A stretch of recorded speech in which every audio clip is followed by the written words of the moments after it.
Olá, pessoal. Sou a doutora Tamires Cruz e hoje eu resolvi gravar essa live, gravar esse vídeo aqui para vocês, para falar da importância da neurometria, a neurometria como uma ferramenta-chave, principalmente quando a gente fala de diagnóstico e tratamento das doenças mentais. E eu resolvi trazer esse vídeo porque muitas pessoas têm me procurado para fazer a mentoria comigo, mas não sabe como é essa mentoria, o que é que eu explico, o que é que eu falo, o que é que eu trago, se vai coincidir, se é a mesma coisa, né, que a gente aprende ali nas apostilas e no site da neurometria. Então, eu resolvi trazer um pouquinho da minha expertise, falar um pouquinho aqui do que eu acredito, da forma como eu trabalho e principalmente da forma como eu ensino e oriento os meus mentorados. E por que eu tenho essa mentoria, né? Quando eu adquiri o equipamento, isso há 3 anos atrás, quase 4, eu tinha muita dificuldade na divulgação, falar da neurometria, porque as pessoas não conhecem. Hoje a neurometria, ela está aí de uma forma mais legalizada, vamos dizer, para o pessoal da psicologia, que já reconhece a neurometria como ferramenta de hipótese diagnóstica, mas ainda na área médica a gente ainda tem um pouco ainda de resistência. Então, quanto mais pessoas, né, quanto mais um grupo fortalecido, falando a mesma linguagem, todo mundo aqui falando da importância de fazer o mapeamento cerebral através da neurometria, como fazer esse diagnóstico e zelar para um tratamento mais assertivo, então eu acredito que todo mundo saia ganhando. Há um tempo atrás eu tinha visto no grupo GEM, muitas dúvidas, muitas dificuldades, porque algumas coisas, quando eu adquiri o equipamento, que eu fiz o curso, eu entendi que algumas informações, vamos dizer, ficam nas entrelinhas, e que a gente precisa somar conhecimento, alguns conhecimentos sobre a fisiologia cerebral, a fisiologia do corpo, o entendimento dos outros órgãos do corpo, como é que eles interferem na saúde mental. Então, foi daí que surgiu a ideia de montar a mentoria para auxiliar nesse processo. Deixa eu me apresentar aqui um pouquinho. Eu sou Tamires Cruz, né? Eu sou médica e trabalho hoje com saúde mental e psiquiatria. Eu sou ex-depressiva, eu gosto de me apresentar assim, porque aos 15 anos de idade eu tentei suicídio com arma de fogo e convivi aí com esse diagnóstico de depressão por 15 anos, que há 20 anos atrás, né, as pessoas ainda tinham muito preconceito. Claro que ainda hoje ainda tem muito preconceito quando se fala de uma doença mental, quando se fala de depressão, mas antigamente era uma doença que era rotulada como frescura. E eu sou de Juazeiro do Norte, Ceará, mas atualmente eu moro aqui em São Luís. Então, quando eu me formei na faculdade, sem entender bem aquele sentimento de vazio que eu carregava, de angústia, era uma carência emocional, uma dependência emocional, eu não conseguia me entender. Passei na cadeira de psiquiatria na faculdade, mas não me identifiquei. E quando eu entrei no mestrado, foi que eu fui entender o que era de fato depressão, o que era que estava causando ali os meus problemas, as minhas questões emocionais, e principalmente como reverter isso. Então, daí eu criei o método Saúde Gigante, que é uma metodologia minha, onde eu vou tratar algumas doenças mentais sem uso de medicação. E você diz, poxa, mas uma psiquiatra tratando sem remédio? É assim, cada caso é um caso. Claro que quando o paciente está em surto psicótico, está em crise emocional, a gente vai precisar intervir de uma forma um pouco mais grosseira. Só que o meu foco não é apenas tirar o paciente da crise, é fazer com que esse paciente ele se encontre tanto de forma emocional como de forma metabólica, né? Tanto ele possa ajustar a saúde corporal como ele possa ajustar a saúde mental. Porque eu como paciente, eu ficava me questionando, mas se o meu problema é com os meus pais, por que eu vou precisar tomar uma medicação que não vai resolver esse conflito na minha casa, essa minha base familiar? Então, tudo isso começou a fazer sentido. Eu me especializei em depressão a princípio, e nos primeiros anos ali da minha formação, eu trabalhava apenas com pacientes depressivos, até a neurometria entrar na minha vida e eu entender que também precisava expandir. Então, com a neurometria, eu consegui expandir para outros diagnósticos, para outras doenças mentais, para os transtornos mentais, o TEA, o TDAH, e fazer um trabalho onde o meu objetivo é proporcionar qualidade de vida para os meus pacientes. Então, o objetivo final, onde é que a gente vai chegar? No desmame de medicações controladas, tá? E o equilíbrio corporal junto com o equilíbrio mental. E a neurometria, na minha formação, foi fundamental, porque eu consigo dar um diagnóstico mais assertivo. Os pacientes psiquiátricos, eles vêm em busca de um diagnóstico, eles querem entender o que é que eles carregam, o que é que eles têm, qual é a doença. E muitas vezes, só aqueles nossos formulários que a gente usa na psiquiatria, assim como a psicologia também usa esses formulários, o paciente, às vezes, fica na dúvida se realmente é aquilo. E a gente também tem que lembrar que muitos desses formulários são as próprias respostas do paciente. Então, se o paciente enfatiza muito o problema, a gente vai dar um diagnóstico errado. Então, e não é porque o profissional é ruim, né? É porque o formulário ali talvez não tenha sido bem preenchido. Então, quando eu conheci a neurometria, eu disse, opa, agora eu consigo entender bem a cabeça do meu paciente, diagnosticar traumas, ver se esse paciente está em sofrimento mental e, entre outros sintomas, fazer uma diferenciação real se é um bipolar, se não é, se é um narcisista, se bem que narcisismo não é bem um diagnóstico psiquiátrico, já entra ali para diagnóstico comportamental, mas a gente consegue entender esse comportamento do paciente. E é isso que eu quero trazer um pouco aqui nessa aula. Eu vou tentar resumir, porque eu gosto de falar, eu falo muito mesmo, tá? Quem já foi meu aluno sabe que eu falo de que a aula é 2 horas, mas às vezes demora um pouquinho. Eu passo um pouquinho do tempo, porque eu gosto de conversar e gosto de deixar as coisas bem amarradas, bem explicadas, para que as pessoas consigam entender. Então, eu sou formada em medicina, em gestão hospitalar, tenho docência, cuidados paliativos, fiz saúde mental, fiz psiquiatria, né? Entrei aí na neurometria, terminei o meu mestrado, estou terminando o doutorado aí também em saúde pública, e criei essa mentoria integrativa, né, da neurometria, para que a gente possa, vamos dizer, formar um grupo forte, um grupo que consiga ajudar o maior número de pessoas, né, de forma bem mais assertiva. Porque a neurometria, ela tem esse poder, como a gente mede o sistema nervoso autônomo, ou seja, o sistema nervoso automático do paciente, então, independente das respostas que ele der, a gente vai conseguir ter uma sensibilidade, captar informações que, às vezes, os outros exames, eles não conseguem nos dar, né? Então, assim, por que fazer a mentoria? Muitas pessoas me perguntam, suas aulas são iguais às aulas do Dr. Nelson?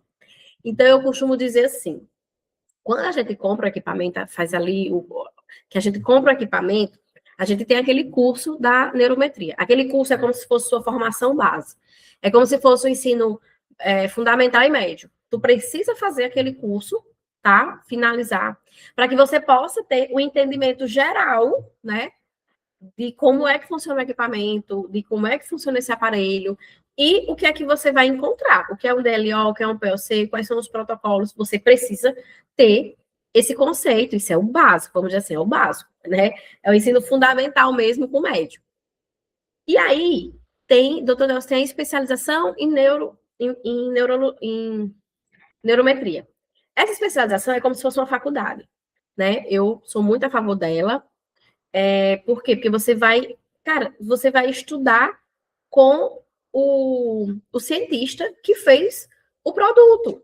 Então, ninguém melhor do que ele para explicar o poder da neurometria, tá? Então, assim, ele fala muito contexto teórico que você precisa ter esse conhecimento para poder aplicar na tua prática. Você precisa ter um conhecimento de fisiologia, de sistema nervoso autônomo, para que você possa entender como é que essas informações que chegaram até você vai beneficiar o teu paciente. E a sua, Tamires? A minha, ela é voltada para a prática clínica. No nosso grupo GEM, tem vários cientistas, neurocientistas, respeito todos. Tem pessoas que usam a neurometria para estudo de caso, para estudo de grupos. Eu não trabalho dessa forma, porque eu sou médica. Então, eu estou aqui gravando o meu consultório e o que é que eu ensino na prática? Então, eu ensino como é que você vai fazer um atendimento em consultório através da neurometria. Então, por exemplo, Tamires, eu sou neurocientista. Eu quero fazer um estudo numa escola para ver o comportamento desses adolescentes, quantos adolescentes ansiosos, quantos depressivos, a predisposição tal. A minha mentoria não é para você, tá? A minha mentoria é para aquela pessoa que tem consultório, que ou pretende fazer consultório, mas que vai atender pacientes, que vai gerar relatórios, que vai gerar protocolos de tratamento com base nas hipóteses diagnósticas. Então, o que é que eu ensino na mentoria? Anamnese psiquiátrica, tá? Ela é um pouquinho mais, vamos dizer assim, mais completa do que uma anamnese clínica comum. Tamires, por quê? Porque a gente tem que lembrar que a cabeça ela não está separada do corpo. Então, na anamnese psiquiátrica, eu não vou perguntar só sintomas mentais. Eu preciso perguntar, por exemplo, se o paciente faz xixi e cocô todos os dias. Aí você me pergunta, mas por que, Tamires? Porque eu preciso entender se o sistema entérico dele, que faz parte do sistema nervoso, ou seja, o trato gastrointestinal dele, está funcionando de forma adequada e se não estiver funcionando de forma adequada, isso vai impactar na minha saúde mental. Então, eu preciso fazer uma anamnese muito completa para entender o que é hormônio, as funções de alguns órgãos, para a gente entender, achar mais sintomas. Porque existem doenças metabólicas com sintomas psiquiátricos. Samires, como? Hipotiroidismo, hipertiroidismo. Então, às vezes, o paciente tem um hipertiroidismo e está tendo muita crise de ansiedade, e você acha que é só emocional. Não, não é. Regula a tireoide desse paciente, regula a questão hormonal, que esse paciente vai melhorar das crises de ansiedade. Então, eu entrego para o meu paciente essa anamnese psiquiátrica, para que, junto com essa anamnese psiquiátrica, ele faça o exame clínico. O que é o exame clínico? É olhar olho no olho do paciente, é olhar o corpo do paciente, ver se esse paciente está bem vestido, se ele está arranhado, se ele foi vítima de agressão, isso importa, tá? E aí nós vamos para o que eu mais amo fazer, que é a análise dos exames DLO e POC. Vocês vão entender que é impossível fazer uma hipótese, chegar a uma conclusão diagnóstica, a uma hipótese diagnóstica, sem anamnese e sem os exames DLO e POC. Quando eu comecei a fazer a mentoria, tinha muitos dos meus alunos que faziam só o DLO. Não dá. Porque o POC, ele é outro exame e ele vai, junto com o DLO, concluir tua linha de raciocínio. Na medicina, a gente diz que, claro, que a anamnese é superior aos exames. E é. Então, a anamnese bem feita, você já fica ali, poxa, o paciente tem esse pós-diagnóstico. Só que a gente tem que lembrar que os nossos pacientes, eles têm doenças mentais. Então, eles querem o quê? Algo palpável. Algo que eles digam, realmente, agora eu consigo acreditar que eu tenho TDAH, porque eu estou vendo aqui no meu exame, eu estou vendo o comportamento da minha mente, e agora eu compreendi que eu tenho esse diagnóstico. E o mais importante, não é só chegar no diagnóstico, mas eu agora tenho um profissional que vai me acompanhar para fazer um tratamento mais adequado, e eu vou conseguir, né, melhorar os meus sintomas. E dependendo do transtorno, dependendo do diagnóstico, a gente consegue até chegar aí num processo de cura. Vai depender do que é que a gente vai tratar. Então, eu vou ensinar para o meu aluno como explicar detalhadamente a conclusão desses exames para o paciente. Para que, com esse resultado em mãos, a gente feche ali a hipótese diagnóstica, mas principalmente monte para ele um protocolo adequado. E por incrível que pareça, as doenças mentais, a maioria delas são ocasionadas por queixas metabólicas. Claro que tem muita questão emocional envolvida, tem. Mas o emocional acaba alterando ali a parte metabólica, a parte nutricional, a parte hormonal. E o neuromédico, ele tem que ter esse raciocínio clínico. O neuromédico, ele precisa entender quando a neurometria, e eu falo agora de protocolo, é benéfica para o paciente, tá? Por exemplo, se o paciente tem um pulso lento, pulso médio, pulso rápido, eu posso utilizar a neurometria nos 3 pulsos, tá? Isso eu explico na mentoria, que não. No pulso rápido, se eu aplicar só a neurometria, o paciente não vai ter tanta resposta assim, tá? Então, eu trouxe aqui um caso para vocês, claro que eu não trouxe, né? Eu vou deixar aí vocês curiosos como é essa anamnese psiquiátrica, mas eu trouxe aqui um caso clínico de um paciente de 36 anos, masculino, servidor público, casado, espírita, 3 filhos. O mesmo, ele veio ao consultório na época, apresentando sintomas de fadiga, indisposição, alterações de sono, ele me relatou 15 dias sem dormir, estava ali com dificuldade de foco, de concentração, labilidade emocional. E durante a consulta, ele demonstrou muita inquietação, né? Irritabilidade e várias alterações de humor ali durante a consulta. Ele é hipertenso, na época eu fazia uso de valsartano, nós tiramos isso. Mantém dieta equilibrada, faz exercício físico regular e faz uso exagerado de café, cerca de 1,5 litro de café por dia na época. Fazia uso do whey, da creatina diariamente e relatava também estresse crônico por conta do trabalho e uma sobrecarga ali por conta do trabalho.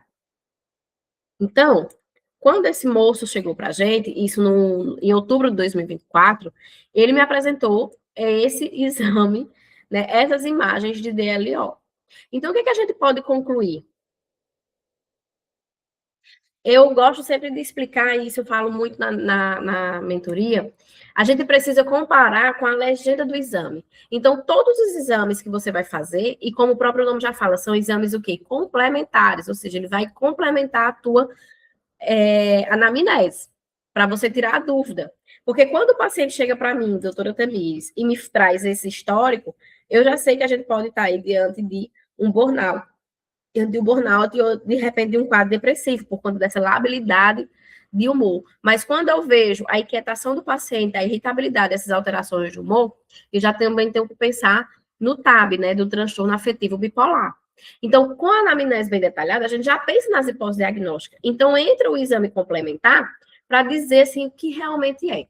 Então, todos os exames, seja exame de sangue, de urina, de fezes ou exame de imagem, eles têm que ter uma referência, eles têm que ter uma legenda.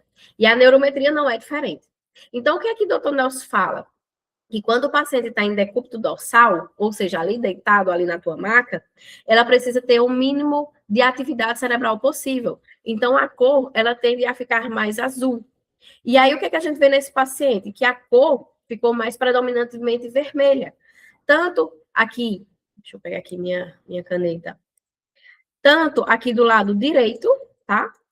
Porque aqui é o lado direito do cérebro, o lado esquerdo, e nessa imagem inverte. Então, aqui já é o lado direito e aqui é o lado esquerdo. Então, aqui do lado direito, a gente vê uma hiperatividade, que é bem compatível aqui, ó. Nesse corte lateral, a gente vê essa hiperatividade do lado direito, que é assimétrica aqui no lado esquerdo. Então, o que é que o meu lado direito traz? Aí entra a questão da fisiologia cerebral. A região frontal direita é responsável pelo quê? Então, cognitivo futuro, planejamento, né? Pensamentos invasivos. Então, se a gente tem uma hiperatividade aqui, a gente tem que pensar em quem? No transtorno de ansiedade generalizada, que é o transtorno psiquiátrico, onde o paciente tem pensamentos invasivos focados ali mais no futuro. E se a gente observar aqui a parte do sistema límbico, que é essa área de dentro aqui do córtex, né?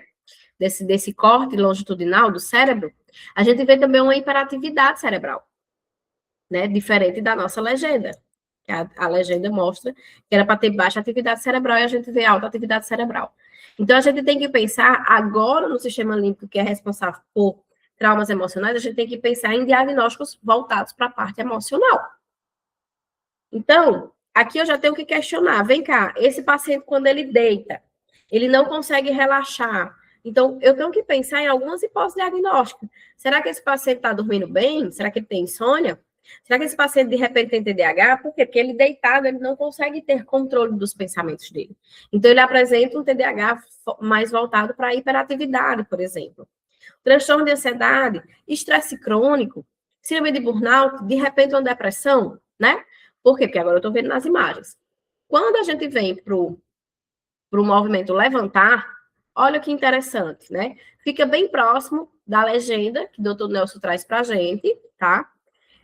Mas, mesmo assim, a gente vê ainda várias altas atividades cerebrais, só que aqui é o momento que o paciente está fazendo exercício respiratório, então isso não chama tanta atenção. O que é que vai chamar a atenção? É lá no decúbito dorsal e no movimento ortostático. Porque no movimento ortostático, ou seja, quando eu deixo o paciente só em pé, sem fazer o exercício respiratório, o que é que a gente observa aqui na região frontal? Era para ter, né, aquele período de transição, ou seja, de relaxamento, como aparece aqui na nossa legenda, e o paciente não apresenta. Então, se o paciente apresenta esse padrão, a gente tem que pensar em algumas hipóteses diagnósticas. A gente tem que pensar, por exemplo, no transtorno obsessivo compulsivo. Por quê? Além dele ter grande hiperatividade aqui na região frontal, ele tem uma grande hiperatividade em parietal esquerdo, que é uma área do cérebro que é responsável pelos nossos movimentos. Então, você pensa da seguinte forma: se logo após que o paciente levanta, faz o exercício respiratório, depois tira o movimento respiratório, ele fica só em pé, era para ele voltar para a posição de relaxamento. Se ele não consegue, se ele ainda fica com essa grande hiperatividade, alguma coisa está de errado. Se a parte emocional desse paciente, que aqui no sistema límbico, continua ativado nas 3 áreas, eu tenho um trauma aí que não foi tratado. Então, a gente tem que lembrar desse diagnóstico psiquiátrico, que é o TEP, que é o transtorno de estresse pós-traumático, que é o transtorno onde o paciente fica ali preso ao trauma e ele não consegue se desligar. Muita gente acha que esse TEP vem, por exemplo, um luto. Poderia ser um luto aqui. Poderia ser, por exemplo, um problema financeiro que ocasionou questões emocionais. Poderia. Então, aqui, quando eu olho para esse exame, vou voltar aqui, eu mostro que esse paciente, quando eu olho para a parte emocional dele, eu sei que esse paciente tem um trauma não resolvido. Da mesma forma que quando eu olho para o cognitivo dele, eu vejo que tem muita coisa de errado, que esse paciente está extremamente ansioso, que ele está com hiperatividade cerebral e que a gente vai precisar intervir nesses pontos. Tá? Então, quando a gente avalia aqui o exame do paciente, a gente tem que lembrar do TDAH, do estresse crônico ou burnout, tá? Não vai ter um DLO que tem os 2 diagnósticos, ou é um ou é outro, tá? Transtorno de ansiedade, insônia ou, de repente, uma depressão. Quando a gente vem para a parte do movimento ortostático, a gente tem que pensar no paciente bipolar, porque imagina, a região coronal aqui, essa área da região coronal, ela é responsável pela... É como se fosse um termostático do humor. Então, ela é responsável por controle de raiva, zanga e irritabilidade, certo? Então, tu imagina, se o paciente ele não consegue ter controle em nenhuma das áreas da região coronal, então esse paciente ele não consegue ter equilíbrio de humor. Se ele não tem equilíbrio emocional, a gente tem que pensar que, de repente, esse paciente é um bipolar, porque ele apresenta alterações de humor. Se esse paciente, ó, sistema límbico ativado, sistema límbico ativado, sistema límbico ativado, ou seja, ele vive naquela situação de medo o tempo todo, né? E aí pode ser um TEP. Se eu tenho a região parietal esquerda responsável por movimentos, junto com a área cognitiva hiperativada, eu tenho que lembrar do toque, do transtorno da obsessão e compulsão, tá? E se eu tenho, né, alterações de humor, alterações de movimentos, vários pensamentos invasivos, eu não posso esquecer também o transtorno do comportamento, que seria o borderline. Então, quando eu olho para essas imagens, eu tenho que pensar que eu posso estar diante, por exemplo, de um paciente narcisista, né? Porque o narcisista, apesar de não ser um diagnóstico psiquiátrico, é um diagnóstico mais comportamental, mas o narcisista é aquela pessoa manipuladora que tem pensamentos invasivos, que é extremamente ansiosa e tem hiperatividade. Então, é assim que a gente pensa, né, para chegar na hipótese diagnóstica, olhando para um DLO como esse, tá certo? Tamires, mas para eu ter mais certeza, aí eu vou precisar do DLO escrito e do POC. Por que não a gente não analisa gráficos? Porque eu falei que os gráficos, eles são voltados para estudo. E eu não ensino estudar uma sala de aula, por exemplo. Eu ensino consultório. Então, no consultório, a inteligência artificial da neurometria, ela junta todas as informações dos gráficos, porque se você vai exportar, por exemplo, o DLO, sem ser a conclusão, na outra opção, ele vai trazer para você várias imagens de gráficos. Isso é muito interessante para quem é cientista, para quem está fazendo estudo de caso. É massa. Só que a inteligência artificial ela tem o poder de juntar essas informações dos gráficos e trazer aqui escrito para a gente. Agora, qual é o nosso papel como neurométrico? A gente vai precisar interpretar. Eu preciso entender o que é um transtorno digestivo moderado. Eu preciso saber o que é que significa essa hiperatividade aqui do meu exame. Eu preciso entender o que é uma distonia neurovegetativa. Se eu não sei o que são esses conceitos, eu não vou saber dar o diagnóstico para o meu paciente, tá? Então, o que é que acontece? Quando a gente vê esse desempenho de vasodilatação periférica, como está aqui nesse paciente moderada alta, eu tenho que entender que isso é uma tendência depressiva, né? A vasodilatação tende à depressão e a vasoconstrição ao estresse crônico. Então, eu estou falando aqui só para vocês entenderem como é que eu trabalho, Mas na mentoria, eu explico tudo isso de forma bem mais aprofundada, tá? O paciente não sai com o mentorado não sai com essa dúvida, não. Então, eu estou diante de um paciente que tem uma tendência depressiva. Eu não estou dando diagnóstico de depressão para ele. Mas quem tem vasodilatação periférica moderada alta é o perfil de paciente que, quando tem uma abalo emocional, ele tende ao isolamento. Ele tende a ficar mais apático, menos sociável, né? Aquele antissocial. Então, isso é uma tendência depressiva. Quando a gente pega esse transtorno digestivo moderado, eu sei que ele tem alterações no trato gastrointestinal. TGI significa trato gastrointestinal. Porque o trato gastrointestinal, que vai da boca até o ânus, ela faz parte do sistema entérico, tá? Então, essa sobrecarga digestiva, eu preciso tratar o transtorno digestivo desse paciente. Porque é aqui que começam as alterações metabólicas. Poxa, eu tenho alterações no meu estômago, eu tenho alterações no meu intestino e posso ter também alterações em fígado, em rins, em baço, vesícula biliar. Mas eu preciso tratar essas alterações metabólicas. Aí nós temos a reserva funcional. A reserva funcional, ela funciona como? Quando a gente se alimenta, o nosso alimento ele vem para o músculo. E o músculo, né, para que você possa se movimentar, se mexer. O que sobra desse metabolismo todo, ele vai ser armazenado na reserva funcional, para que quando o cérebro precise raciocinar, pensar, ele vai lá, é como se fosse a comidinha do cérebro. E ele pega essa reserva funcional. Então, é o produto final do que vai realmente para o cérebro. Os nutrientes, as vitaminas, as proteínas, os minerais. E quando eu tenho um paciente que se alimenta muito de açúcar e de carboidrato, ele desenvolve o que aparece aqui para a gente de intolerância à glicose. Na verdade, isso é resistência insulínica. Ou seja, eu não estou dizendo que o paciente é diabético, tá? Mas eu estou dizendo que a taxa de insulina dele é alta. Quando eu tenho um paciente com taxa de insulina alta, eu tenho um desgaste nos meus nutrientes. Então, ou uma coisa ou outra. Se eu aumento os níveis de açúcar no meu sangue, eu diminuo os níveis de nutrientes. E aí, qual o problema disso? Desse desequilíbrio? Alterações hormonais. E a primeira alteração hormonal que a gente pega aqui nesse exame é na glândula adrenal.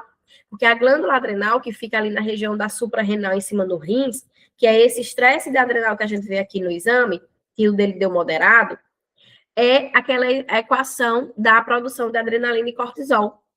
Então, eu tenho uma produção de adrenalina e cortisol em excesso, né, que acaba causando o quê? Um desgaste físico e um desgaste emocional para o paciente. E a gente precisa lembrar que cortisol e adrenalina, eles são hormônios, e é meio que uma cascata.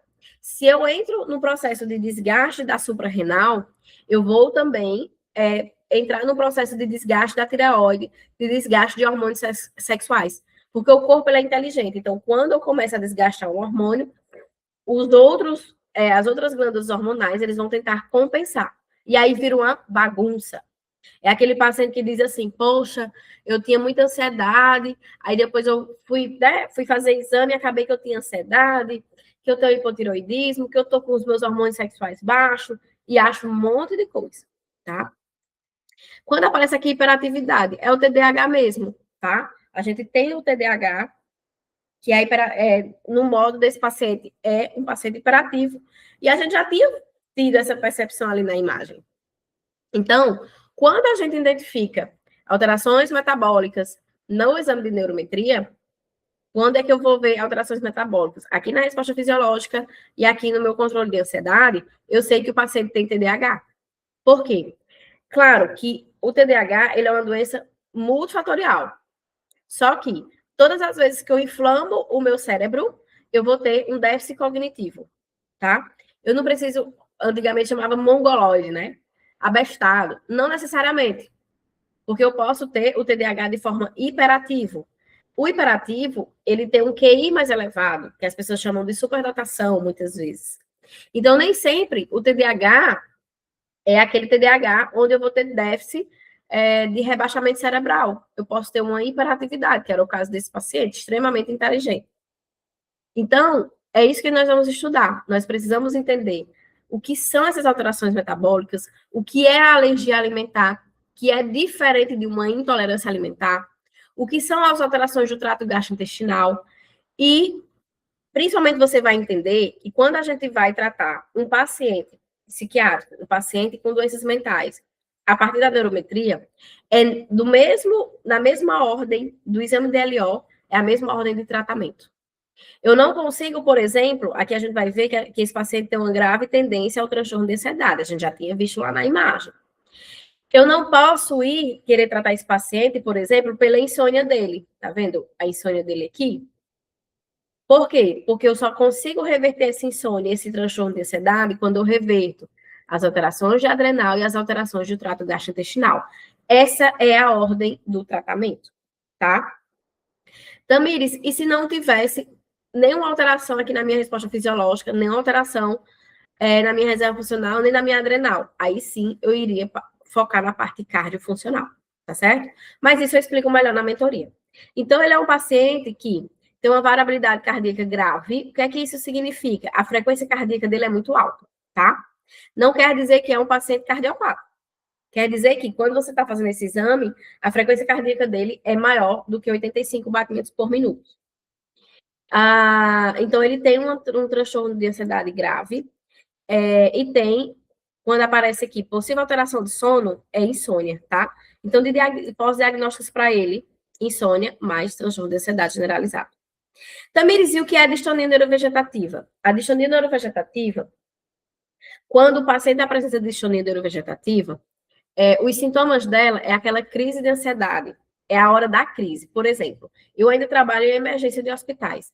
Então, muitas vezes o paciente chega dizendo assim, doutor, eu estou infartando, porque eu estou com dor no peito, eu estou sentindo meu coração batendo muito forte, muito acelerado, eu estou com nó na garganta, dificuldade de respirar, náusea, tontura, a sensação que eu vou desmaiar. Esses são os sintomas de uma distonia neurovegetativa. Porque o que é a distonia neurovegetativa? A gente consegue definir melhor ela olhando aqui a frequência autonômica. Então, a distonia neurovegetativa é um desequilíbrio na frequência entre o sistema nervoso autônomo simpático e o sistema nervoso autônomo parasimpático.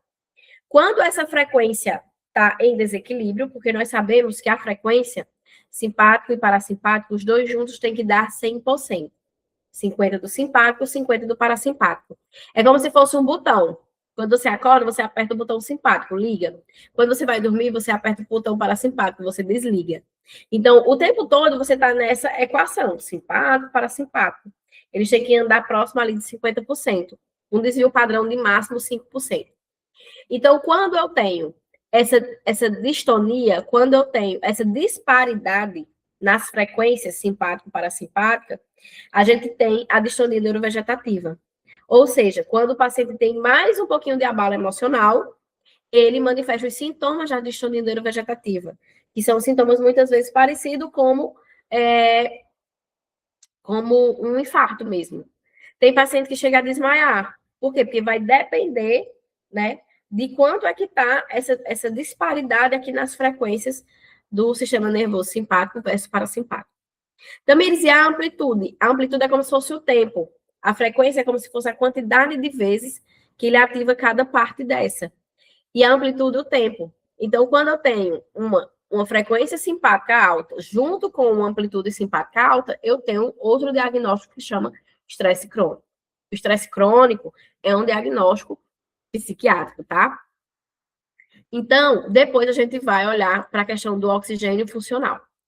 A IAME disse que está ótimo, só que mesmo assim você tem que ter um olhar clínico para entender que quando esse paciente estava em decúbito dorsal, a oxigenação cerebral dele estava em 96%. Quando ele levanta, olha que interessante, quando ele levanta e faz o movimento respiratório, que era para subir, né? Porque se eu estou respirando, era para subir a taxa de oxigenação cerebral. A dele caiu de 96 para 93. E depois, quando ele fica só em pé, que ele para de respirar, volta a respirar normal, cai para 87. Claro, a média deu acima de 90, porque aqui é a média. Por isso que a média deu ótima. Mas a gente vê essa queda. Então, isso significa, tem alguns significados, deficiência nutricional desse paciente. Também por quê? Muito provavelmente esse paciente tem aí uma anemia, geralmente pode ser uma anemia ferropriva, uma anemia hemolítica. Também por quê? Porque quando ele está deitado, a oxigenação está boa. Quando ele força, faltou nutriente. Então, está faltando alguma coisa para levar esse fluxo sanguíneo, porque é o sangue que leva oxigênio para o cérebro. Esse paciente, na época, ele tinha anemia ferropriva. Ele estava com carência de ferro e ferritina. Então, é o ferro e ferritina responsável por essa questão de oxigenar. Então, quando ele fazia o esforço, como não tinha ferro, não tinha ferritina, a oxigenação fazia era cair, ao invés de subir. Pode acontecer o contrário também. Às vezes o paciente ele tem, por exemplo, placa de ateroma. O que é placa de ateroma? São como se fossem gorduras depositadas nas suas artérias. Então, quando é que eu vejo, quando é que eu vou suspeitar que não é, por exemplo, carência nutricional e é, por exemplo, uma placa de ateroma que está atrapalhando esse fluxo sanguíneo? Quando no decúbito dorsal a saturação é menor do que 90%. Aí o paciente levanta, ele faz o esforço respiratório, a saturação sobe. Então, a gente precisa entender alguns conceitos, é por isso que eu falo. A gente precisa entender alguns conceitos, saber algumas coisas. Eu me sinto muito privilegiada, porque o meu conceito base já era a medicina. Então, eu já entendia muito essa fisiologia, não só do cérebro, mas do corpo todo, essa ligação, tá?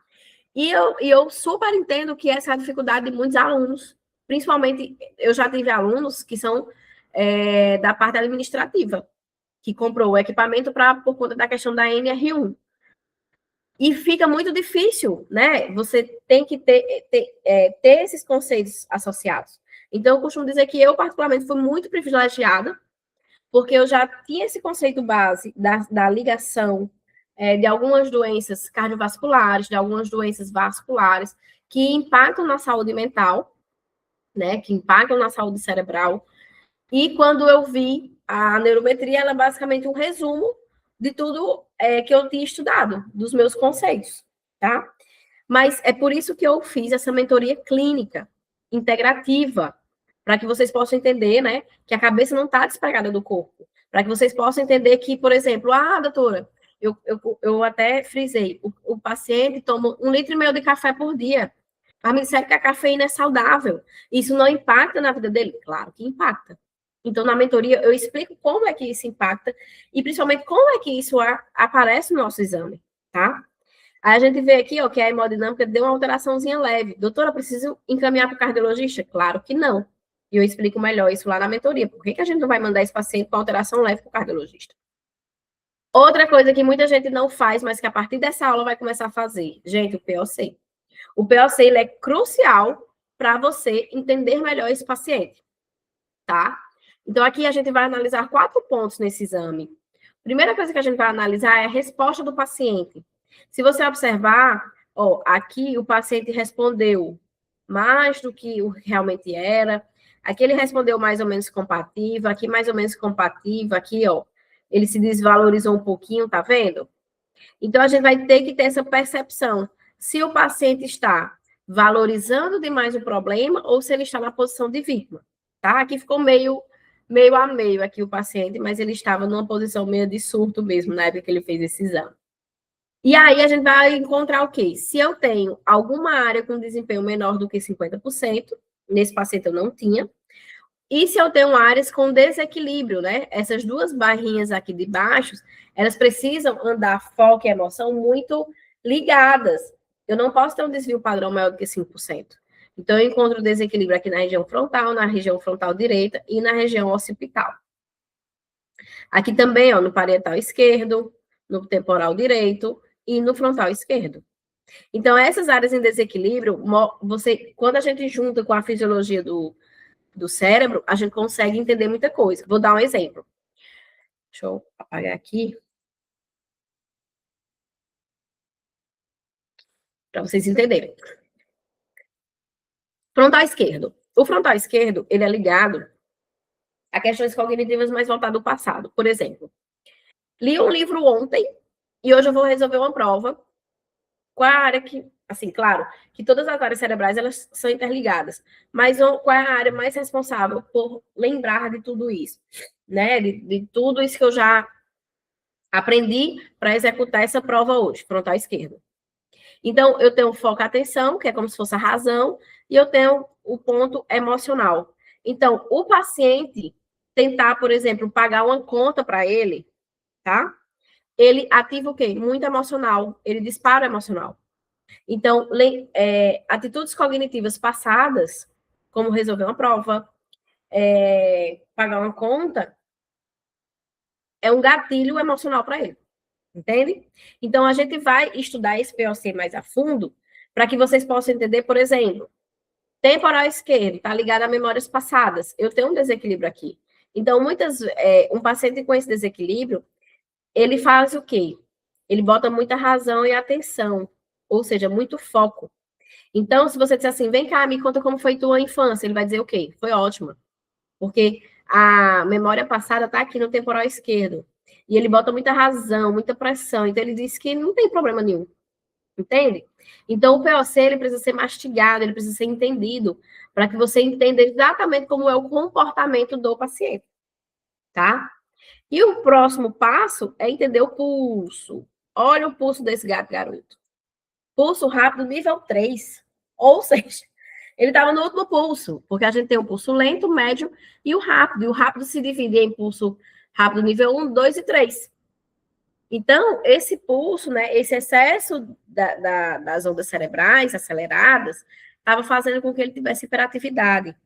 Então, é um paciente, quando a gente tem esse paciente, é um paciente que não vai se beneficiar, a princípio, se eu pegar ele e colocar ele nos protocolos da neurometria.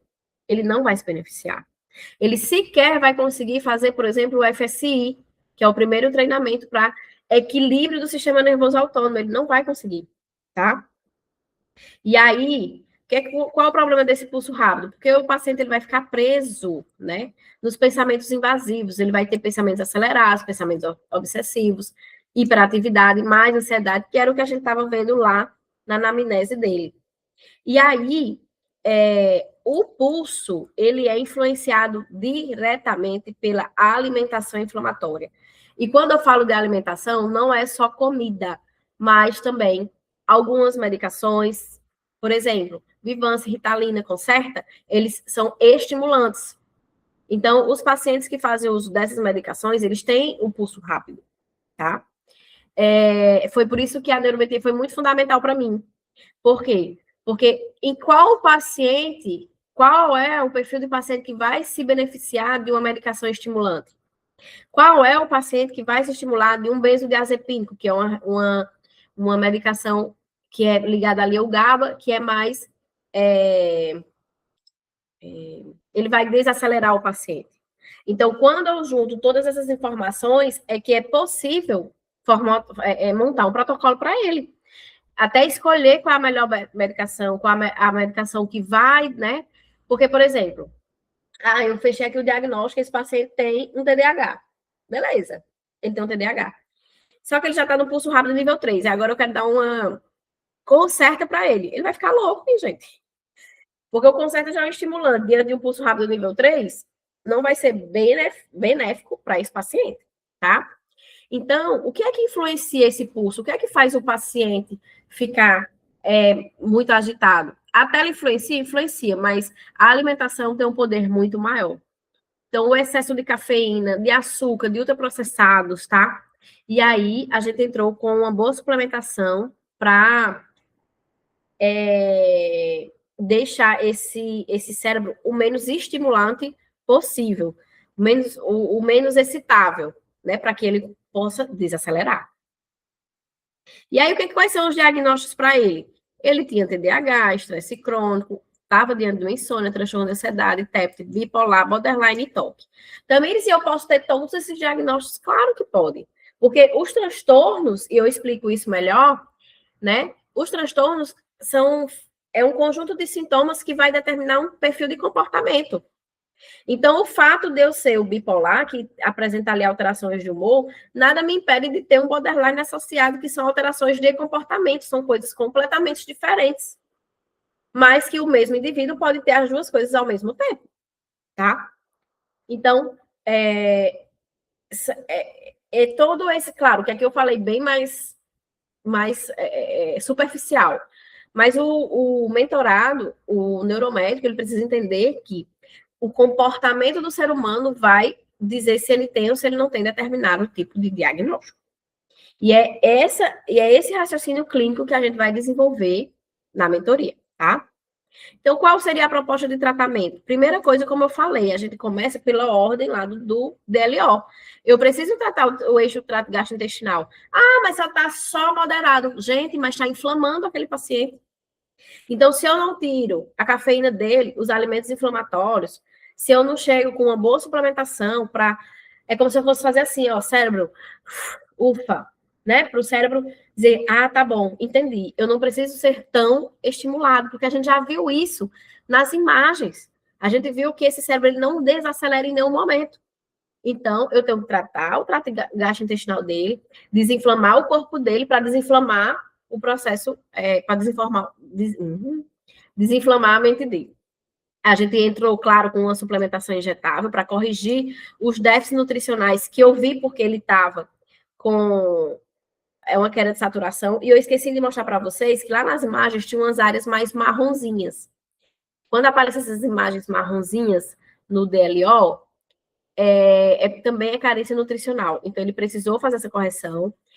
Ah, Damiris, você falou que não faz uso de medicação. É como eu falei, cada caso é um caso. O meu paciente, ele não vai ficar dependente a vida toda de medicação de medicações controladas, ou até mesmo suplementação. É durante o tempo de tratamento. Então, a gente fez para ele o Prisma, que é a isopiclona, que é uma excelente medicação para manutenção do sono, e a gente utilizou por um mês, para que eu pudesse regular, né, o sono desse paciente, regular a produção e metabolismo de hormônios, principalmente da melatonina, dos neurotransmissores serotonina e dopamina. A gente manteve o exercício físico para ele, e aí eu introduzi técnicas de relaxamento. Então, aqui ele entrou com o áudio FSI, foi o áudio FSI de treinamento, porque ele não conseguia, o cérebro estava muito estimulado, ele não conseguia, então eu deixei só o áudio FSI de treinamento mesmo para ele fazer 3 vezes ao dia, e ouvir o IOC do controle de ansiedade. Focamos no TEPT, ou seja, eu precisei olhar os traumas emocionais, tá?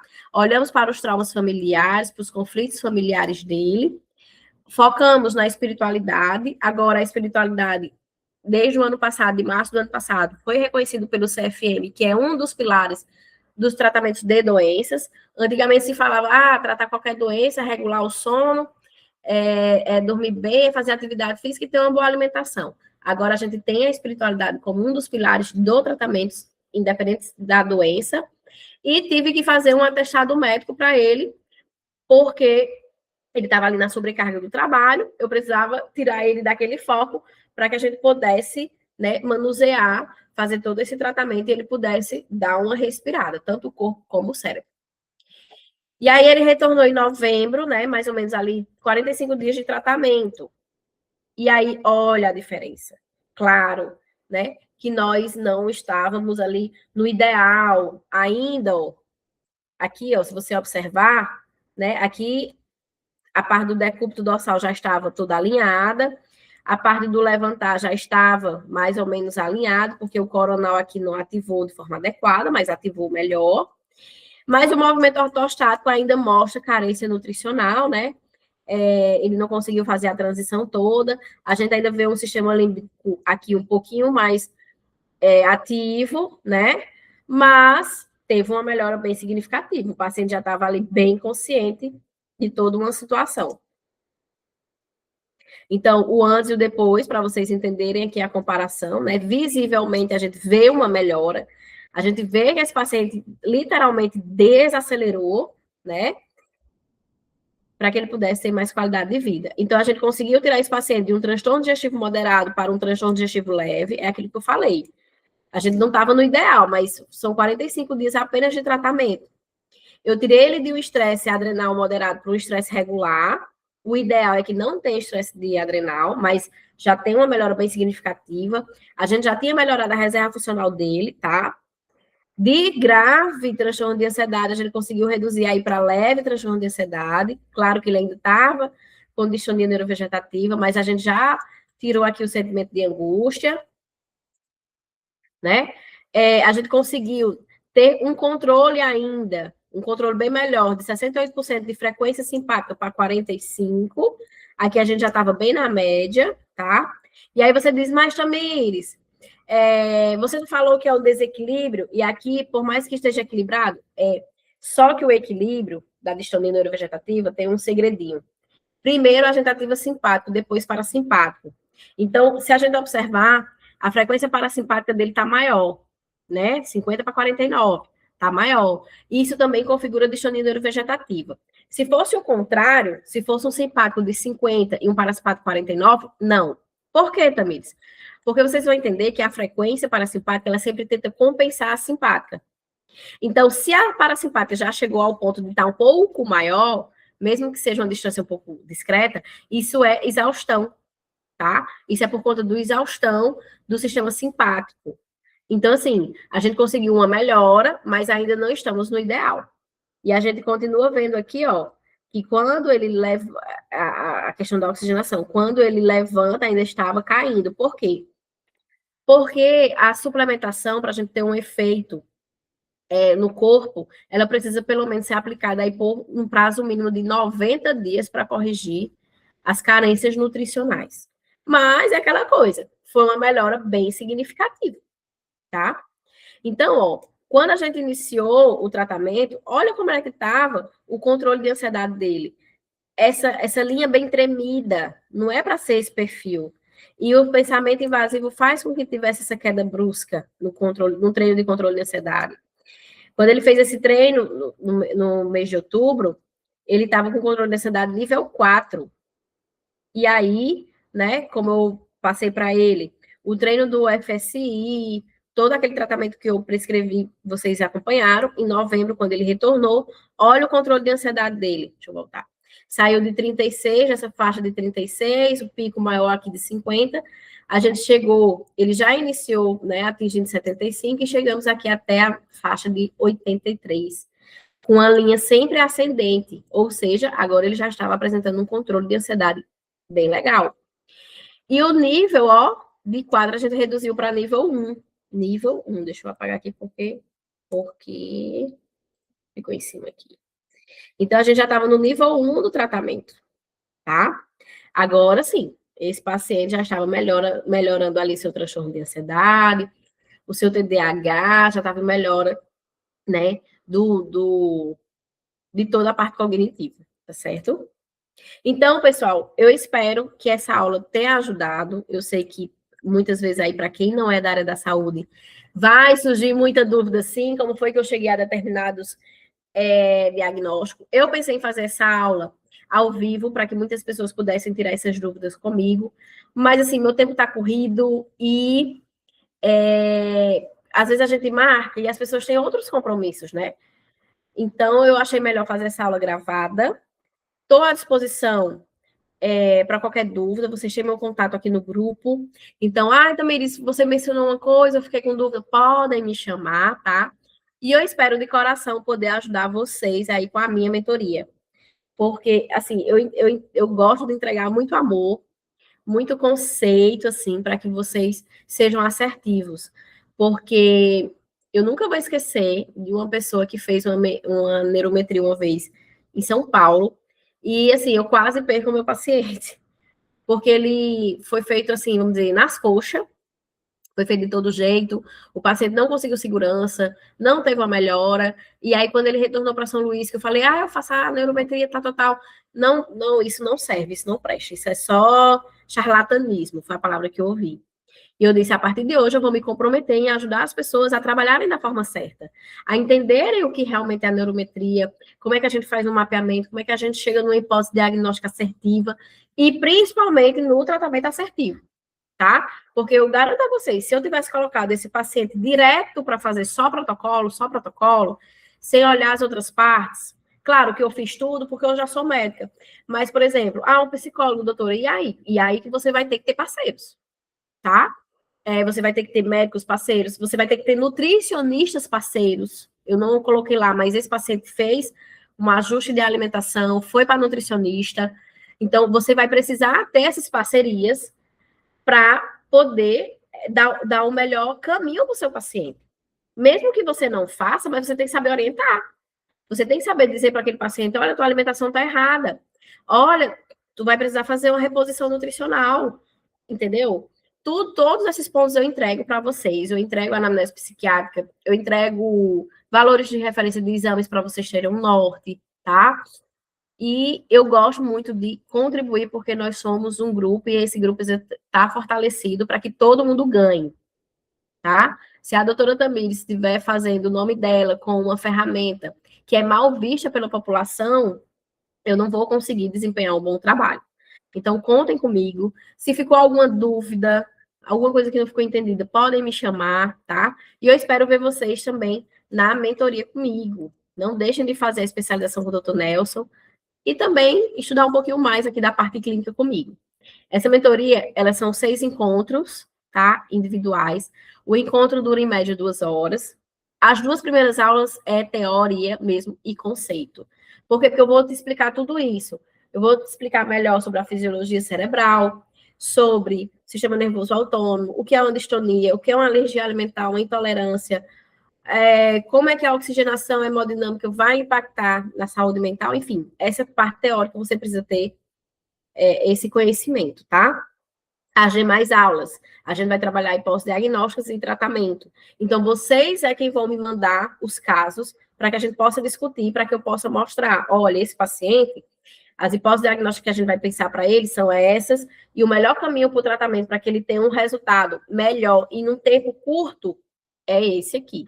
Então, eu quero ensinar isso para vocês, esse caminho, né? A minha parte clínica mesmo, a parte do meu dia a dia. Como eu falei, essa mentoria não é para quem é cientista, para quem faz estudo de caso. Eu vejo muita gente fazendo estudo de caso, publicando, acho muito legal. Já fiz isso na época do mestrado, mas hoje eu trabalho basicamente no consultório. Então, o que eu vou ensinar é a prática ali no tete a tete com o paciente, tá certo? As aulas são sempre online, ficam gravadas, vocês depois, né, que a gente finaliza, vocês têm acesso aí por mais um ano e tem um suporte no grupo do WhatsApp, no meu WhatsApp, comigo e com a minha equipe, certo? Então, assim, que Deus abençoe. Espero poder ter ajudado. Ah, o valor, né? O valor é 2.500. Esse valor você pode parcelar no cartão em até 12 vezes sem juros, tá? Ou 2.200 via Pix, tá certo? Então, é isso, pessoal, que eu queria trazer para vocês, tá? Quero muito contribuir na vida de vocês. Agradeço para quem chegou até aqui, para quem pôde estar comigo, para quem tirou ali deixa eu ver, uma horinha aqui para estar comigo, para a gente conversar um pouquinho sobre a neurometria, para eu poder mostrar um pouquinho também do meu trabalho, tá certo? Que Deus abençoe e que você prospere muito, seja no seu consultório, seja na sua clínica, prospere com seus pacientes, que você possa ajudar a cada dia mais um paciente que chega aí de repente, um autista, que tem uma mãe ali desesperada, querendo ajudar o filho, um paciente que já tentou suicídio. Espero grandemente que você, com seus conhecimentos, com a sua humildade, com seu amor, com seu olhar neurométrico, possa ajudar a vida de muitas pessoas, tá bom? Um super beijo e obrigada por ter me assistido.